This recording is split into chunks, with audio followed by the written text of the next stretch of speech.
Kita semuanya, marilah kita mendengar firman Tuhan. Epistel Minggu tanggal 4 Februari tahun 2024 atau ibadah sektor. Sebelumnya mari kita berdoa.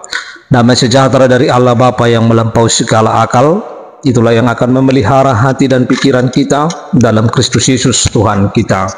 Amin. Firman Tuhan bagi kita tertulis di dalam Injil Markus pasal 1 ayat 29 ayat sampai 39. Demikian firman Tuhan. Yesus menyembuhkan ibu mertua Petrus dan orang-orang lain. Sekeluarnya dari rumah ibadat itu, Yesus bersama Yakobus dan Yohanes masuk ke dalam rumah Simon dan Andreas. Ibu mertua Simon terbaring karena demam. Mereka segera memberitahukan keadaannya kepada Yesus. Ia mendekat dan sambil memegang tangannya, ia membangunkannya. Dan demam itu meninggalkan dia, dan perempuan itu melayani mereka. Menjelang malam, sesudah matahari terbenam, dibawalah kepada Yesus semua orang yang menderita sakit dan yang kerasukan setan.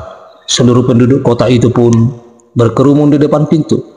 Ia menyembuhkan banyak orang yang menderita bermacam-macam penyakit dan mengusir banyak setan.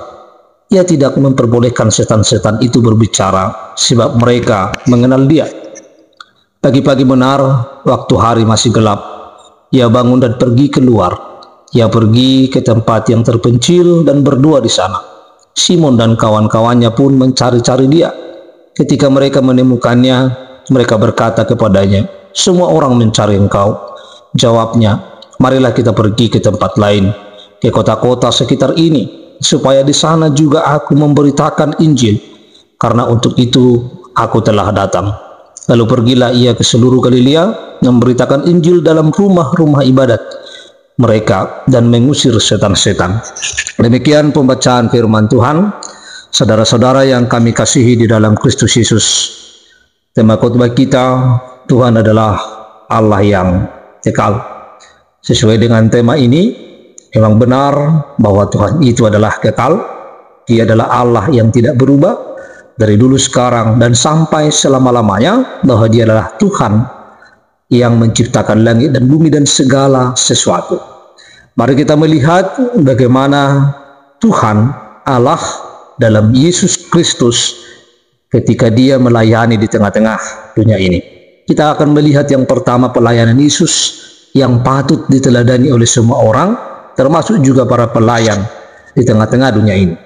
Saudara-saudara, bagaimana pelayanan Yesus? Kita akan melihat setelah keluar dari rumah ibadat. Berarti di sini Yesus melayani, sedang mengajar. Setelah dia mengajar dari rumah ibadat, lalu dia pergi berkunjung ke rumah Simon, mendoakan orang sakit. Dalam hal ini adalah mertua daripada Simon. Ini adalah pelayanan yang kedua. Lalu setelah pelayanan yang kedua, menjelang malam, banyak orang yang sakit datang kepada Yesus. Ada yang sakit, ada yang kerasukan, dan semua Yesus layani. Semua yang sakit pada saat itu dan yang kerasukan Yesus sembuhkan dan Yesus pulihkan semuanya. Itu sampai malam.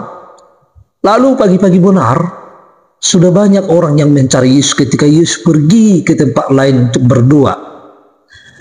Ini yang dapat kita lihat, bahwa pelayanan Yesus itu, dia melayani dengan sangat luar biasa, dengan sangat tulus, tanpa mengenal lelah. Dan dia tidak memiliki alasan supaya meninggalkan pelayanan. Tetapi pelayanan itu dia laksanakan bagaimana supaya orang lain mengenal Injil, mengenal Tuhan dalam setiap kehidupannya melalui pelayanan itu. Sehingga Yesus bukan hanya melayani di satu tempat, tetapi dia berkeliling untuk melayani. Tentu bisa kita merasakan bagaimana Yesus sibuknya dalam pelayanan dan bagaimana dia melayani tanpa mengenal lelah. Sebab untuk itulah dia datang untuk memberitakan kerajaan Allah. Saudara-saudara, dari pelayanan Yesus ini dapat kita ambil maknanya Yesus melayani dengan rajin dan tulus. Tanpa mengenal lelah, dia terus pergi melayani. Dari sinagoge, dari rumah ibadat, dari bait Allah, dari rumah ke rumah, antar kampung, dan kemana saja Yesus melayani. Oleh sebab itu gereja pada saat ini patut meneladani Yesus yang bukan hanya melayani di mimbar, tetapi juga keluar dari mimbar untuk melayani umat dan terutama dalam pelayanan itu adalah mendoakan dan memberitakan Injil kerajaan Allah. Itu yang patut kita teladani dalam pelayanan Yesus. Lalu yang kedua yang dapat kita lihat dari nats ini, mari kita melihat Yesus yang berkuasa itu, Tuhan yang berkuasa itu. Ketika ada orang yang sakit, ada orang yang demam, ada orang yang kerasukan setan, ada yang sakit fisik, dan ada sakit psikis. Semuanya Yesus layani. Segala penyakit takluk kepada Yesus. Ini yang dapat kita lihat dalam kekuasaannya. Setan pun takut kepada Yesus. Bahkan Yesus tidak membiarkan pada setan itu berbicara. Yesus tidak memberikan setan itu berbicara karena dia adalah takluk kepada Yesus. Tidak diberi kesempatan untuk setan dalam hal apapun. Apa yang membuat segala penyakit dan setan takluk kepada Yesus? Ini sangat penting.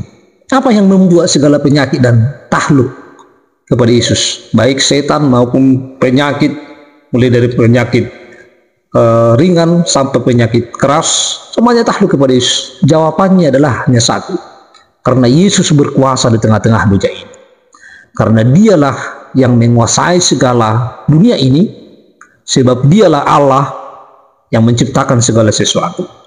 Yesus juga berkuasa atas penyakit, berkuasa atas setan, dan segala yang ada di kolong langit ini. Oleh sebab itu, Yesus adalah benar-benar Allah yang berkuasa atas segala sesuatu. Dan kekuasaannya itu adalah kekal sampai selama-lamanya.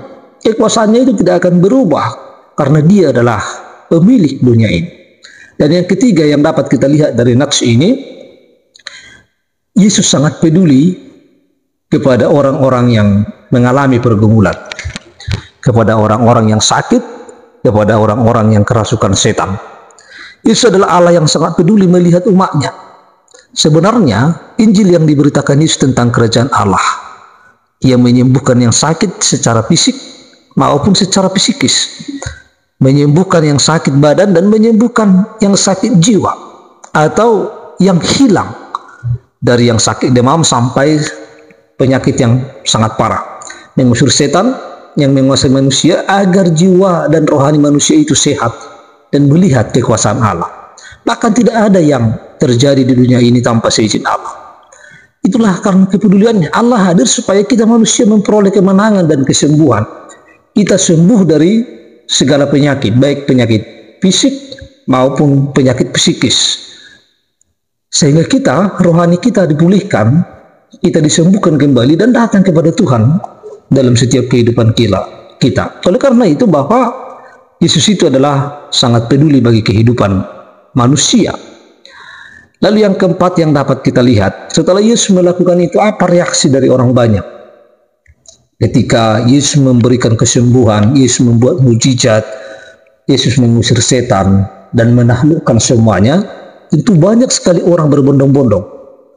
Itu kita lihat ketika Yesus pagi-pagi dia pergi ke tempat terpencil dan berdoa di sana, bahwa sudah sangat banyak orang yang datang menunggu Yesus. Sudah sangat banyak orang yang datang. Reaksi orang mau mengikuti Yesus dan mau melihat Yesus itu sangat luar biasa. Tetapi walaupun tidak semua yang dikatakan dalam firman ini, apakah orang yang disembuhkan dari kerasukan, orang yang disembuhkan dari penyakit, apakah mereka berterima kasih kepada Yesus atau bersyukur kepada Yesus atau tidak diceritakan dalam firman ini. Tetapi sering sekali di tengah-tengah kehidupan kita manusia, bahwa Yesus telah menolong kita, Yesus telah menyembuhkan kita, Yesus telah bahkan telah memberkati kita dan memberikan napas kehidupan kepada kita dalam setiap kehidupan kita. Sering sekali kita tidak bersyukur kepada Tuhan dan tidak mengucapkan terima kasih kepada Tuhan. Kita tidak datang kepada Tuhan untuk mengakui segala kekuasaannya, untuk mengakui segala apa yang kita rasakan dalam setiap kehidupan kita. Ya, kalau kita sembuh, kita tidak datang lagi untuk mengucapkan terima kasih. Artinya, banyak orang yang tidak tahu berterima kasih, yang tidak tahu mengucap syukur atas segala yang dia dapatkan daripada Tuhan dalam hidupnya. Padahal, seharusnya bahwa kita akan datang kepada Yesus mengucap syukur, karena Yesus adalah segalanya, dan Yesus adalah yang telah datang bagi kita untuk menyelamatkan kita dari segala dosa dan kesalahan kita, dan tentunya juga Dia yang senantiasa memberkati hidup kita. Lalu yang terakhir, ibu bapak saudara-saudara, kedatangan Yesus beritakan dalam firman ini. Yesus katakan bahwa dia datang untuk memberitakan Injil. Ketika banyak orang mengerumuni dia, dan Yesus mengatakan supaya marilah kita pergi ke tempat lain, ke kota-kota sekitar ini, supaya di sana juga aku memberitakan Injil, karena untuk itu aku telah datang.